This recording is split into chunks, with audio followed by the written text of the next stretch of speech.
बेटा भरोसे वाले को भोसड़ी वाला बन के भसूड़ी फैलाने में देर नहीं लगती।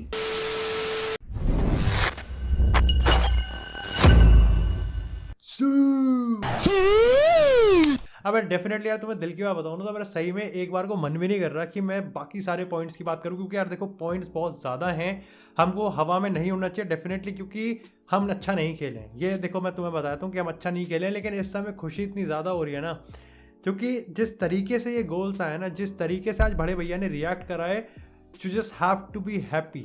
लेकिन एक्चुअली में यार बिना बात करे बात भी नहीं बनेगी, क्योंकि let's face it, let's actually face the reality. क्योंकि आज जो हमने इस पिच पे देखा है ना, ये कहीं ना कहीं बहुत सारी चीज़ों का एक साथ होना कहीं ना कहीं एक्चुअली यहाँ पर उसके ऊपर आप कहते हो कि रोनाल्डो आज जिस मेंटालिटी के साथ इस पिच पे उतरा था ना, वो सबसे बड़ी चीज़ थी कि क्यों हम आज यहाँ पे वो जो करके दिखाया है ना, वो हम स्पर्स के अगेंस्ट करके दिखा सकते हैं। सबसे पहले तो यार बात कर लेते हैं कि एक्चुअली में इस जीत का हमारे लिए मतलब क्या है, कि क्यों इतनी जीत इतनी ज़्यादा इंपॉर्टेंट है। सबसे पहले तो देखो, आप इस चीज़ को देखो कि अगर मेंटालिटी की बात करो, आपको पता है कि मैं मेंटालिटी एक फुटबॉल गेम में कितना ज़्यादा हाईली रिगार्ड करता हूँ और बहुत ज़्यादा रेट करता हूँ। और 3 दिन बाद हमारा एथलेटिक के अगेंस्ट एक मतलब सीजन डिफाइनिंग मैच है मेरे लिए। तो मेरे लिए भाई एथलेटिक के अगेंस्ट सीजन डिफाइनिंग मैच है।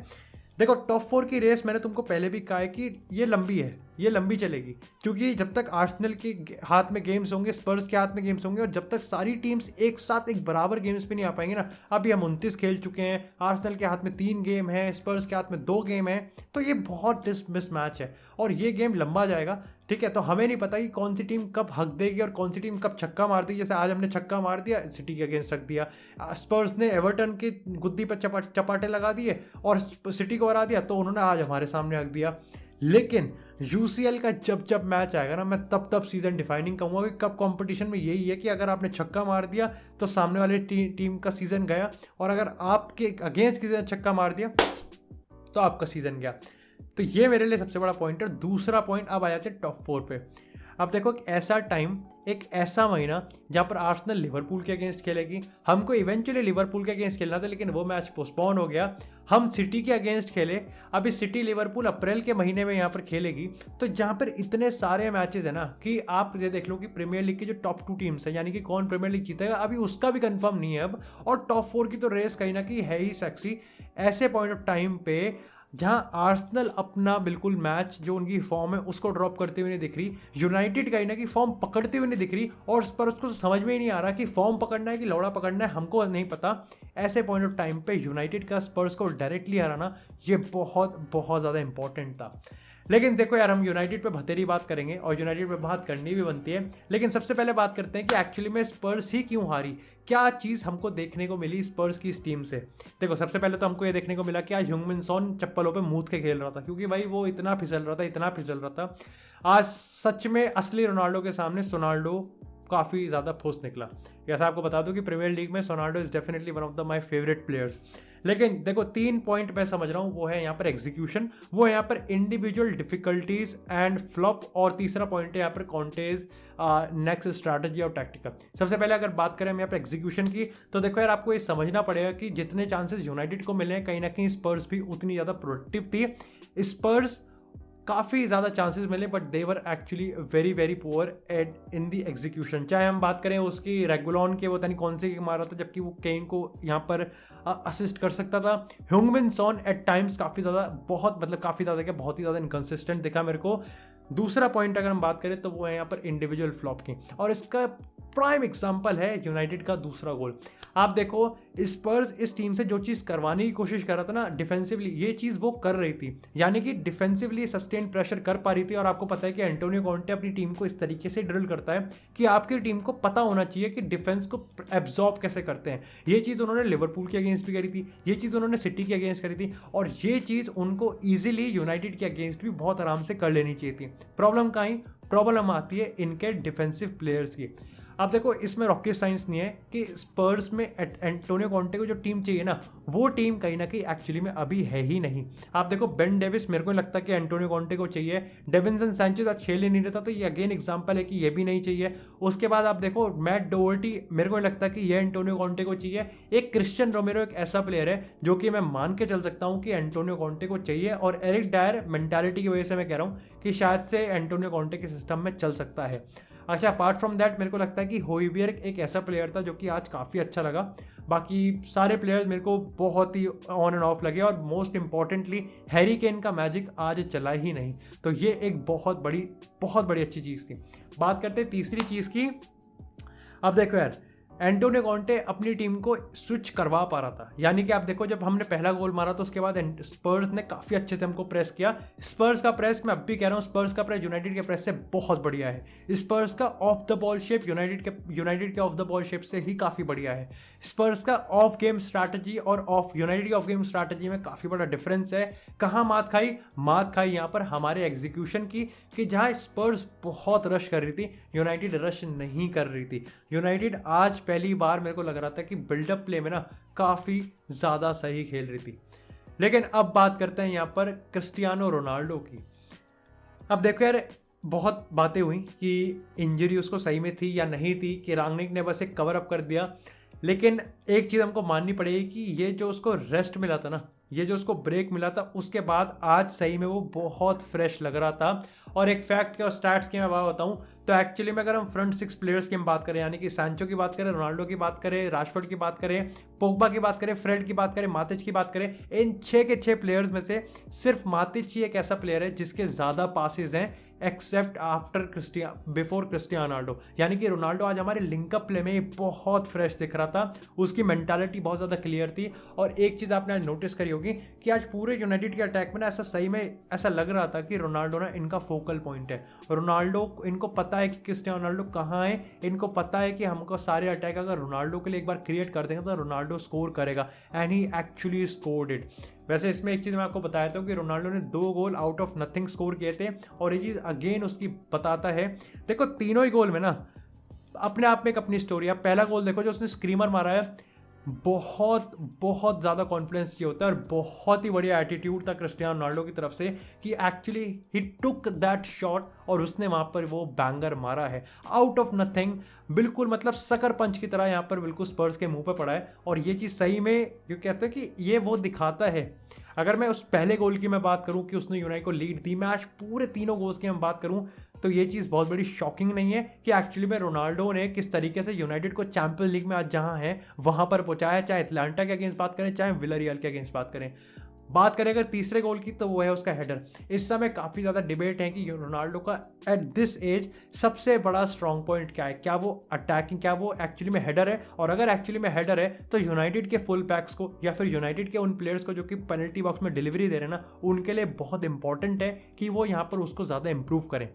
लेकिन इसी के साथ यार अब बात करते हैं यहाँ पर काफ़ी बड़े सवाल की। वो यहाँ पर ना इस समय मैं देख रहा था कि मेरे को बस 15 मिनट मिले हैं, 15-20 मिनट मेरे को मिले हैं कि मैं वीडियो रिकॉर्ड करने से पहले मैंने मैच देखा वगैरह वगैरह, और उसके बाद मैं कम्युनिटी डिस्कशंस पे गया। एक बहुत बड़ा सवाल सर्कुलेट हो रहा है कि क्या यूनाइटेड ब्रूनो के अगेंस्ट बेटर है, एंड इफ एक्चुअली अगर ये भी सवाल नहीं है तो इसको हम शिफ्ट कर सकते हैं कि क्या यूनाइटेड को अपने सिस्टम में एक बिल्कुल ही नंबर 10 को स्क्रैप कर देना चाहिए। अब देखो सबसे पहले बात करते हैं क्यों। अब जो लोग इसके सपोर्ट में है ना, वो यहाँ पर ये थ्योरी देते हैं कि क्योंकि यहाँ पर अगर आप देखो कि ब्रूनो की अगर हम बेस्ट परफॉर्मेंस की बात करें तो वो RCM से आती है, यानी कि राइट साइडेड एडवांस नंबर 8 की तरफ से आती है, ना कि प्रॉपर नंबर 10 की वजह से। और दूसरी चीज़ यहाँ पर ये है कि लोग एक्चुअली में ये भी कहते हैं कि नंबर 10 पे, यानी कि आप देखो क्या होगी फॉल्स 9 ब्रूनो फर्नांडिस फॉल्स 9 या फिर एडवांस नंबर 10, इन बॉक्स नंबर 10, आप किसी भी तरह का नंबर 10 कह दो, तो रोनाल्डो ब्रूनो को थोड़ा सा रिस्ट्रिक्ट कर देता है और ब्रूनो रोनाल्डो को रिस्ट्रिक्ट कर देता है, और ऐसे में दोनों का गेम प्ले काफ़ी ज़्यादा हैम्पर होता है। अब बात कर लेते हैं कॉन्स की।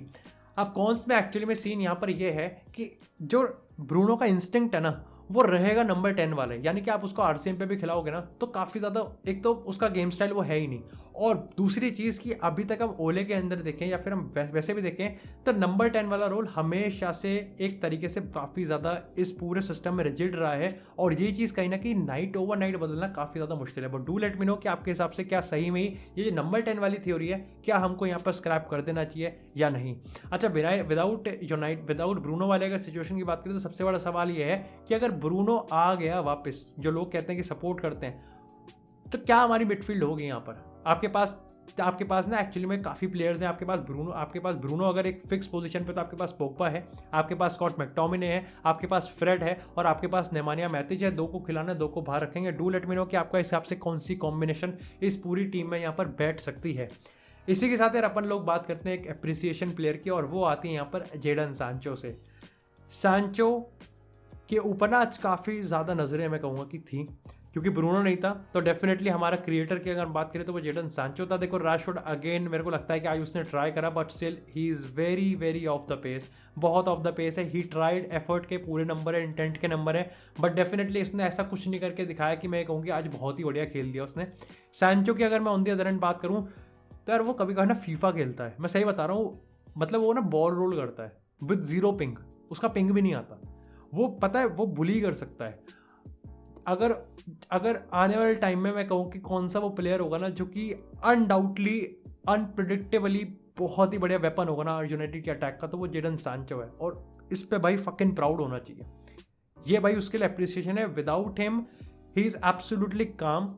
उसे पता है इस यूनाइटेड टीम में काफ़ी सारे ऐसे प्लेयर्स हैं जिनको ये नहीं पता कि उनके इर्द गिर्द कैसे चल रहा है। उसमें फूफा जी तो टॉपर है, फूफा जी तो लिटरली टॉपर है। फूफा जी को तो ये नहीं पता कि उनके साथ क्या चल रहा है या फिर वो क्या कर रहे हैं। लेकिन इसी के साथ यार बात करते हैं हम यहाँ पर आज अपने मेन पॉइंट की, और वो है मिड की। लाइक ऑफकोर्स सब हाईलाइट करेंगे यार बड़े भैया, लेकिन यार आज हमारे मिड ने ना बहुत बढ़िया काम करा, और वो इसलिए क्योंकि मातिच, पता है यूनाइटेड के बोर्ड ने अगर आज का मैच देखा ही होगा, बट स्टिल कह नहीं सकते भाई। देखो यूनाइटेड के बोर्ड का मैं कह नहीं सकता कि उन्होंने मैच देखा ही नहीं देखा, लेकिन यूनाइटेड के बोर्ड को आज मातिच ने एक प्रॉपर आई थिंक एग्जाम्पल दिया है कि अगर मातिच यानी कि डेक्लन राइस अगर किसी और एक प्रॉपर सीडीएम की हम बात करें ना तो इस यूनाइटेड का गेम प्ले कितना ज़्यादा बेटर हो सकता है। लाइक सीरियसली मातिच ने आज वो दिखाया है। दूसरी चीज़, पोग्बा लथार्जिक था, पोग्बा बेकार खेला, घटिया खेला। फ्रेड अगर हम उसको एडवांस रोल दें, अगेन सादिक भाई से हम बात कर रहे थे, सादिक भाई ने भी इस पॉइंट को उठाया था, अगर फ्रेड को आप एडवांस रोल देते हो लेकिन एट द पॉइंट आपको प्रोटेक्शन मिल रहा है, जैसे आज मातिच ने हमको प्रोटेक्शन दिया था, तो फ्रेड इतना बढ़िया चलेगा कि उसका कोई जवाब नहीं है। अब बात कर लेते हैं फूफा जी पे। आई नो काफ़ी लोग गाली दे रहे हैं, बनती भी है उसके ओन गोल को लेके, भाई महंचोद ने इतना अच्छा प्लेस कर दिया, भाई मैं बता रहा हूँ, जो रोनाल्डो ने दूसरा गोल मारा था और जो मैगवायर ने दूसरा गोल मारा था, मैगवायर को गोल ज़्यादा प्यारा था। आप मानो इस बात को कि मैगवायर ने ज़्यादा अच्छे से गोल मारा था। लेकिन उसके अलावा भी ना बहुत सारी चीज़ें ऐसी हैं जो कि मैगवायर ना बिल्कुल हेल्प नहीं कर रहा। यूनाइटेड का जो डिफेंस में स्पेस वो स्पर्स को दे रहे थे ना, उसमें मैगवायर का बहुत बड़ा हाथ था, और अगर मैगवायर एक्चुअली में उसको इंस्टिगेट नहीं कर रहा ना तो मैगवायर उसको सॉल्व भी नहीं कर रहा। और आप इस चीज़ से अगर मैगवायर को डिफेंड करोगे ना कि क्योंकि मैगवायर इसको प्रॉब्लम को क्रिएट नहीं कर रहा या मैगवायर प्रॉब्लम को बढ़ा नहीं रहा, तो मैगवायर को जो क्रिटिसिज्म है वो अनजस्टिफाइड है, इट्स एक्चुअली रॉन्ग। कैप्टन है, 80 मिलियन डिफेंडर है, he is suppose to be as the premier league top defender, उसका काम है। आप इसमें वरान को भी मैं छोड़ रहा, मैं पूरे डिफेंस की, मैं पूरे सीडीएम में, पूरे मिडफील्ड की, मैं दोनों को पेल रहा हूँ। लेकिन ये चीज़ कहना बेकार होगा कि मैगवायर क्योंकि इस प्रॉब्लम को बढ़ा नहीं रहा तो मैगवायर पे थोड़ा सा हम ज़्यादा हार्श हो रहे हैं। आप ये कहो कि मैगवायर पे हार्श होना बनता है, लेकिन क्योंकि चूतिया का पट्टा यहाँ पर ओन गोल भी मार रहा है तो उस पर हार्श तो और भी ज़्यादा होना बनता है। लेकिन इसी के साथ अब बात करते हैं हम यहाँ पर रांगनिक के स्टाइल की। अब देखो यार, एक चीज़ जो मुझे काफ़ी अच्छी लगी ना वो ये थी कि रांगनिक वॉज वेरी वेरी क्लियर। रांगनिक और कॉन्टे ने काफ़ी अच्छा टैक्टिकल बैटल किया है, ये मेरे को अच्छा लगा। लेकिन अगेन एक जो रांगनिक से कंप्लेन होगी वो ये होगी कि कंट्रोल नहीं है यार, और उसका प्रॉब्लम ये है कि हमारे पास इंडिविजुअल प्लेयर्स भी नहीं है। देखो अब मेरे को समझ में आ रहा है कि हम गेम्स कंट्रोल क्यों नहीं कर पा रहे हैं, वो इसीलिए कि क्योंकि हमारे पास प्लेयर्स ही ऐसे नहीं है और हमारा डिफेंस बिल्कुल बहुत अच्छे से खुल रहा है। मैं सही बता रहा हूँ, अगर आज स्पर्स एग्जीक्यूशन अच्छा कर देती ना, और हमारे जो फूफा जी हैं उन्होंने जिस तरीके से ओन गोल मारा है तो स्पर्स जीत रही थी। आज का मैच स्पर्स जीत रही थी and none of us could have helped it. Ronaldo ने जितवाया है और ये मानना पड़ेगा कि रोनाल्डो ने आज अकेले दम पर हमको गोल जितवाया है। लेकिन एट द सेम टाइम आपको ये भी समझना पड़ेगा कि रांगनिक की स्ट्रैटेजी बिल्कुल काम नहीं करी, यानी कि रांगनिक और कॉन्टे दोनों एक ही नाव में सवार हैं, दोनों के पास बहुत ही एलीट काइंड ऑफ टैक्टिक्स हैं, उनको पता है, they are very very clear of the plan. लेकिन एक चीज़ जो बिल्कुल हेल्प नहीं कर रही वो ये है कि दोनों ही मैनेजर्स पे ऐसे सेट ऑफ प्लेयर्स हैं जो कि उनके स्टाइल को बिल्कुल भी कॉम्प्लिकेट नहीं करते। और अगर मैं बता रहा हूँ, अगर आने वाले टाइम में रांगनिक ऊपर बैठता है और हमको अच्छे प्लेयर्स मिलते हैं ना, तो ये टीम बहुत कुछ कमाल कर सकती है। लेकिन भाई कमाल है भाई, हमने गोल मारा है, आज जीत का जश्न है। ये बात तो देखो हम पिछले 4 महीने से करते हुए आ रहे हैं और आगे 4 महीने होपफुली करते ही रहेंगे कि ये बकचोदी क्या चल रही है जब तक नया मैनेजर और हमारे पास नए सेट ऑफ प्लेयर्स नहीं आते। लेकिन thank you so much guys for watching this episode. और भाई डू मेक श्योर कि यार एक बार CR7 सू वाला कमेंट तो जरूर कर देना। तब तक के लिए यार stay tuned, stay safe, and I will see you guys in the next video.